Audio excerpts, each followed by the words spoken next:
Morning friends, আশা করি তোমরা সবাই খুব ভালো আছো আর আমিও খুব ভালো আছি। হোয়াটার ইটিনে ডে 50 ডেজ চ্যালেঞ্জের আজকে ছিল 3 নম্বর দিন। প্রত্যেক দিনের মতো 1 গ্লাস ডিটক্স ওয়াটার আর জিরা ওয়াটার দিয়ে আজকে সকালের শুরুটা করেছিলাম। এই জিরা ওয়াটারটা আমার জন্য অনেক হেল্পফুল, তোমরাও চাইলে এটা খেতে পারো। ব্রেকফাস্টে আজকে সেরকম কিছু খাইনি, খালি একটা ডিম সেদ্ধ খেয়েছিলাম আর তার সঙ্গে একটুখানি ফল খেয়েছিলাম, মানে ডিমটা খাওয়ার কিছুক্ষণ পরে। তো ফলের মধ্যে ওই আপেল খেয়েছিলাম আর আঙুর খেয়েছিলাম, এটা বাজার থেকে নিয়ে এসেছিলাম, একদম ফ্রেশ ছিল।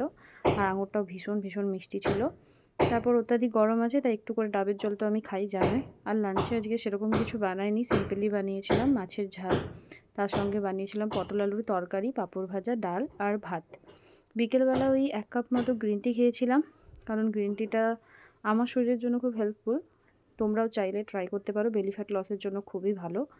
আর রাতে আজকে খুবই সিম্পল খাবার ছিল, যে কিচ্ছু খাওয়ার ইচ্ছে ছিল না, তাই একটুখানি ভাত আর আলু সেদ্ধ আর ডিম মাখা খেয়েছিলাম। ভিডিওটা ভালো লাগলে লাইক করো, কমেন্ট করো, শেয়ার করো, পাশে